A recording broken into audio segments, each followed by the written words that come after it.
defee saa su nekk rek bu ñu waxee xew-xewu biir réew mi itam. wax xew-xewu biti réew rawatina li nga xam ni moom moo xew foofu la ca Mali jamono jii nii mu nekk en tout cas xew-xew boo xam ni daaji nañ mën naa ni soxal en tout cas sénégalais yu bëree bëri alaaji. jamono ji nag foofu la ca Mali ñi nga xam ne ñoom ñoo di waa FLA jamono ji ñoom.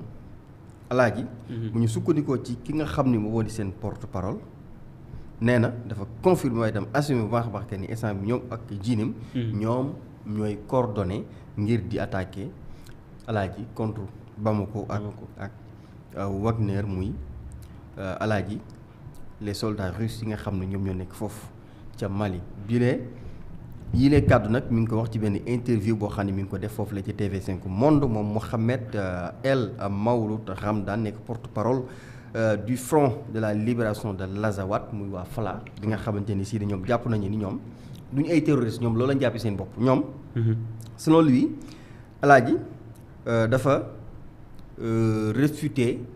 maanaam dafa dàq yenn ci kàddu yi nga xamante ni si ni dañ ko doon teg ci seen ndodd ni ñi ay terroristes la ñoom nee nañu ay terroristes ñoom dañu taxaw pour xeex libérer seen gox seen région te loolu ñu ngi ko teg charte internationale yi ñoom nag nee nañu ñoom li ñu def dañu ko assumer parce que ñoom ak ñi nga xam ni ñoom ñoo di waa jinim ñoo lëkkaloo di coordonné ngir di xeex contre ñi di waa Bamako ak ñi nga xam ne ñoom ñoo di les Wagner li ma ci jaaxal nag mooy mënoo ñàkk nekk terroriste ba pare di coordonné ak ñi nga xam ne ay terroriste lañ ci li ma ci gën a metti mooy diine l'islam gi nga xamante ni si nii moom la ñuy mbubboo ba pare nee na alaaji ñoom waa FLA dañuy considérer donc que ni cette coordination avec le JINIM est devenue nécessaire pour faire face à ce qu'il décrit comme une guerre imposée maanaam ñoom li ñu nekk jamono ji dañu ko imposer et que dañu war a taxaw lëkkaloo faire face selon lui les forces russes et maliennes ne font aucune différence entre civils et combattants. Il évoque des massacres, des déplacements de population, des destructions d'écoles, des centres de santé et de villages dans le nord du Mali alors que loolu ñu wax ñoom ci ñoom lañ ko gën a gisee parce que ñoom les terroristes ñooy faral di faat civils yi ñu de gis nañu ni waa Mali régime ba ñoom dañu jóg pour di défendre seen ay civils pour di défendre ñi nga xam ne ñoom ñoo di waa dëkk ba mais ñoom dañu jóg pour di massacrer waaye itam pour di yàq loolu nag ñoom duñu ko nangu mais malheureusement loolu mooy li nga xam ni moom mooy réalité bi ñoom nag ñu jàpp ni loolu yëpp mënta am ba pare ñu toog bëgg a banquer seeni yoxo bëgg a croiser les bras moo tax ñoom waa FLA ñi ngi demander officiellement à ce que les forces russes ñu jóge foofu la ca l'Azawad parce que ñoom seen problème yëpp mooy Azawad daal na ko gars yi libéré na ko gars yi bàyyi il affirme que leur avancée militaire serait le résultat d'un long travail de réorganisation et de renforcement interne depuis leur retrait de Kidal ñoom nag instant bi résultat yi ñi am solo yi ñuy def jamono ji mooy c'est avancée militaire yi nga xam ñi ngi nekk di ko gis nee na liggéey bu yàgg la boo xam ni bu mucc ayib boo xam ni yàgg nañ koo def gannaaw ba ñu jugee woon foofu la nga xam ni moom moo di ca Kidal maanaam bi ñu génnee Kidal ñoom tëdduñu woon di nelaw mais ñi doon liggéey di togg naka la ñuy def ba bu ñu jugaatee ñu mën a am li nga xam ni moom la ñu bëgg moom nag ba tey mi ngi réitérer ses propos nee na le pouvoir malien au pouvoir alaaji à Bamako va tomber tôt ou tard et la Russie qui la soutient doit quitter définitivement le pays, a affirmé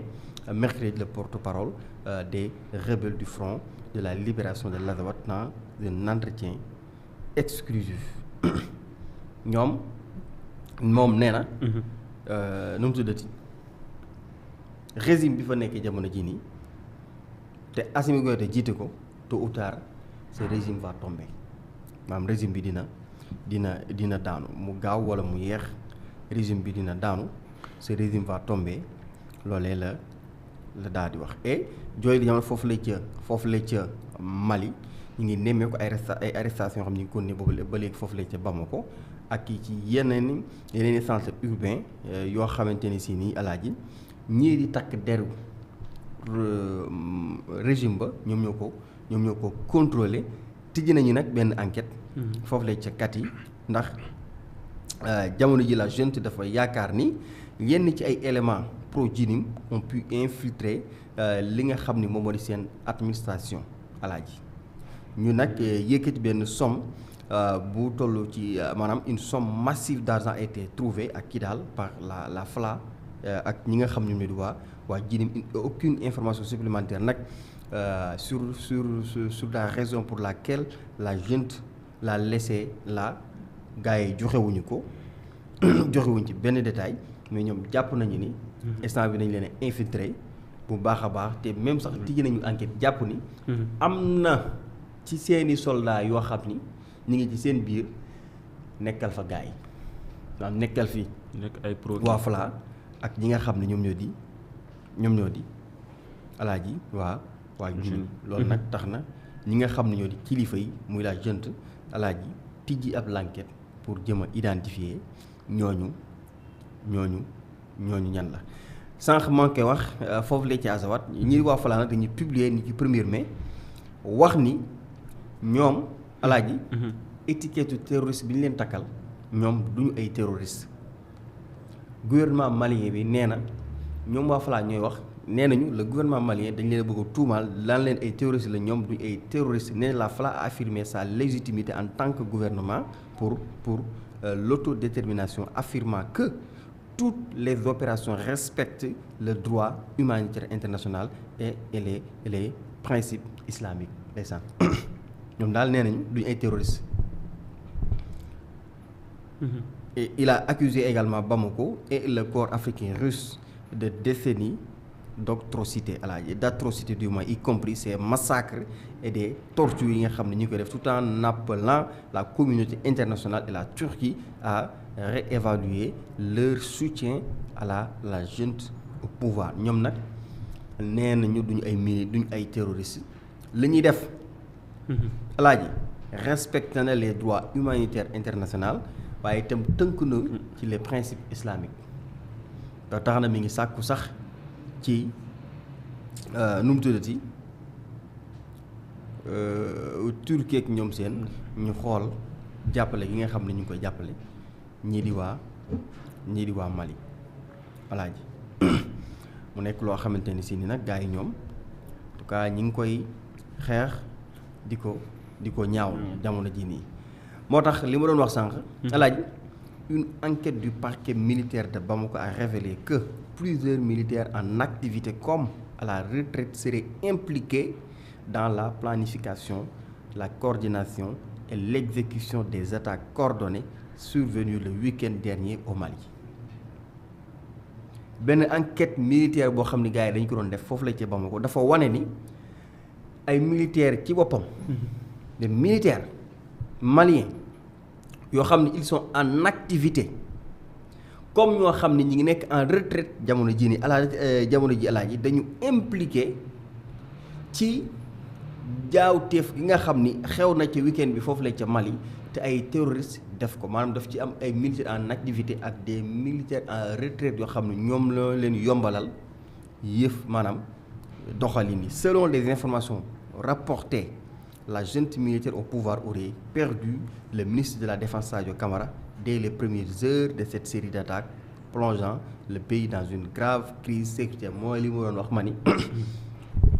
boo gisee li xew ñuy tëb salaamaaleykum maaleykum salaam ñu faat Sadio Camara c'est parce que dañu jot ci ay xibaar ay renseignements yu wóor ñu leen wan ni Sadio Camara bii kat jour tel mi ngi fii lii la fay def nii lay toogee nii lay doxee alaaji nga xam ni boo demee da nga koy mën a am mu nekk nag loo xamante ni si ni tey métti na bu baax a baax ki nga xam ni moo di Assimi Goïta ak ñi nga xam ni ñoom la ñu àndal parce que jàpp nañu ni dañu leen a rax dañu leen a infiltrer alaaji pour di def ñaawteef gi nga xam ni ñi ngi koy def te loolu dafa am des militaires en activité te loolu dañu def enquête ba gis ni léegi lii lu am la mooy li may wax ni loo gis fii nii rek c'est parce que am na ci ñu jaar ñoo xam ni tey ñu la jege la tey ñoom ñoo leen di faciliter affaire yooyu noonu moo tax mu nekk mbir bu compliqué boo xamante ni si ni vraiment dafay naqaree gérer et que Assimi Goïta instant bi xam naa ni moom sax xam na ko dina gën a vigilant waaye itam dina gën a xoolaat son entourage xool ñen ñoo ko wër ñen ñoo ko siq alaaji Ramata Maïga Coulibaly mi nekk la coordonnatrice de la confédération de la diaspora France Europe yëkkati na kàddoom waaye ñaawlu attaque terroriste yi nga xam ni ñoom ñoo fa am waaye défendre alaaji Assimi Goïta ak ñi mu àndal ñu ngi ko invité woon ci TV5 Monde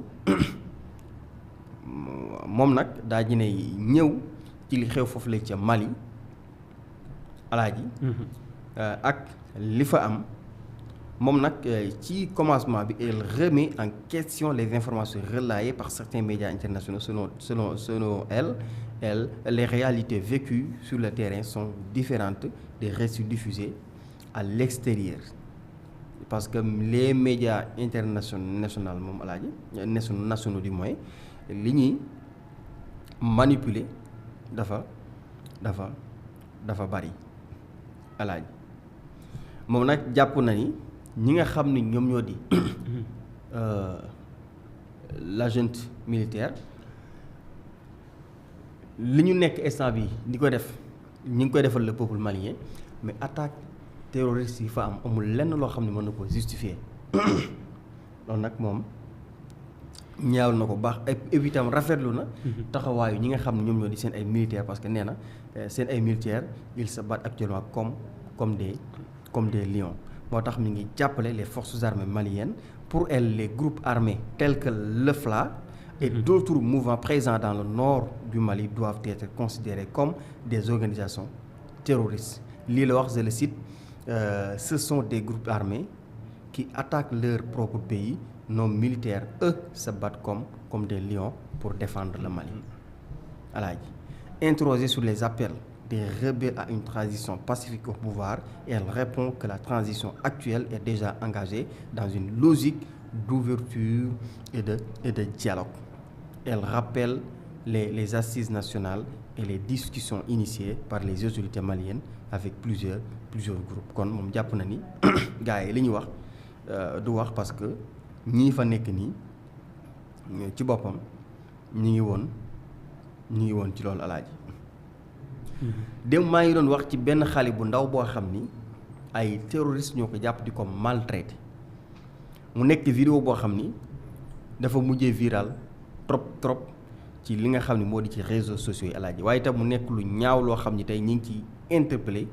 organisation yu bare rawatina les organisations internationales. Dans une vidéo insoutenable apparue depuis Kidal, des terroristes maltraitent violemment un petit garçon, le forçant à choisir entre le Mali et l'Azawad. Malgré les gifles, les menaces et les violences, l'enfant affirme avec courage qu'il choisit le Mali. Une première vidéo avait déjà révélé cette barbarie. Une seconde confirme la poursuite de ces actes inhumains contre un enfant simplement pour briser son attachement à sa nation. Pendant ce temps, la presse internationale reste silencieuse. Les grandes organisations de défense des droits humains comme Human Rights Watch brillent par leur absence. Ce silence face à la souffrance d'un enfant est une honte lorsqu'un enfant est violenté. Pour ses convictions, l'indignation devrait être universelle sans calcul politique alaaji mais dañuy gis ni gars yi nañ ci ceral démb ginnaaw vidéo bi nga xamante ni si nii génnoon na ni gisoon ak vidéo xam ne ay terroristes dañuy maltraité benn xale boo xam ni alaaji as xale su góor la waaye li ci gën a yéeme dañu ko bëgg a forcer mu tànn par force Azawad gi ñuy défendre ñoom waaw dañ ko entre Mali ak Azawad tànnal Azawad par force xale bi nii ñett du tànn Azawad mais Mali lay tànn loolu nag alaaji dafay firndeel que ni vraiment xale bi courage dëgg la àndal te njëkkoon nañ ko gis ci benn vidéo boo xamante ni si ni alaaji xeetu barbarie bu ni mel gisoon nañ ko ci mais bii dafay firndeel que ni gars yi ñu ngi continuer di def seen actes inhumains yi nga xam ne ñu ngi koy def contre ay xale yoo xam ni xamuñu dara lenn kese moo leen ko yóbbee mooy bëgg gi ñu bëgg seen réew di Mali. Mais li ci yéeme mooy ci joojee jamono la presse internationale bi nga xam ni saa bu ñu daan mosaana wokk kenn ci xale yi wala dara foo tourné géndi leen ñuy mbelli maam dañu noppi jënd glace. ñu mën cee tudd yenn ci grande organisation de défense des droits humains comme Human Rights Watch bi nga xam ni jamono ji ni alaaji dafa ni cellaaral ci li nga xam ni moom moo xew foofu. ñu jàpp nag lii c'est vraiment une honte parce que di gis xale bu xamul dara bu innocent ñu koy violenté loolu waroon na tax alaaji àdduna wërngal këpp kenn ku nekk jóg ñaawlu ko ngir loolee dakk mais dañu gis gaa yi dañu ci noppi. dañu gis ni gaa yi alaaji dañu ci ni cellaar et que loolu c'est vraiment mu nekk loo xam ni lu yéeme la. et que ci joojulee jamono le Mali poursuit son enquête sur le coup d'état manqué mooy coup d'état bi nga xam ne gaa yi ñi ngi ko doon jéem a def foofu. par mu avorté Mali ñi ngi continuer di def seeni enquête ni ki 25 avril bee waa weesu la gaa yi doon jéem a tenté di def benn coup d'état boo xam ni. ñi ngi ko bëggoon def foofu la ca Mali bëggoon koo def kii di Assimi Goïta ñoom nag dañuy ci am ay preuves yoo xam ne yu leer la yoo xam ne dañuy gis ni ay anciens militaires boo xam ne mën nañ ci lim ku tudd Alassane Diallo bi nga xam ni sax maanaam moom jot nañ ko faat ci affrontement yi nga xam ne moom moo amoon foofu la ca Kati mais enquête bi ma ngay avancé alaaji et que instant bii nii gars yi ñi ngi ci ànd ak maanaam vigilance goo xamante ne si ni bëgguñu ñoom enquête gi ñuy def lenn wala dara yàqal leen ko ek itam bëgg nañ ci amal transparence gu mat sëkk maanaam soo bëggee dégg dëgg jamono yi nii Mali ñi ngi xuus bu baax a baax alaaji waaye itam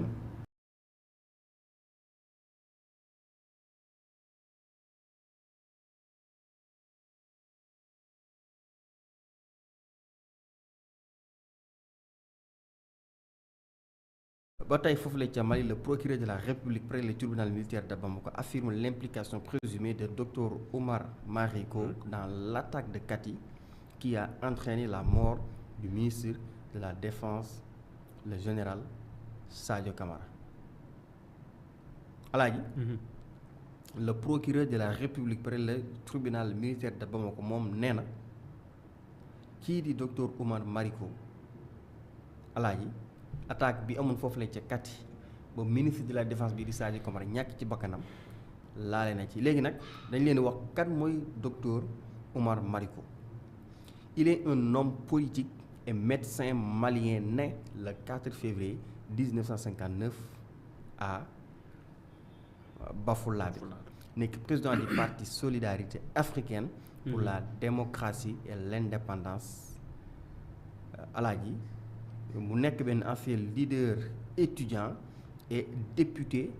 alaaji nekk aussi une figure majeure de l'opposition malienne souvent critique envers les autorités de transition et la présence militaire étrangère moom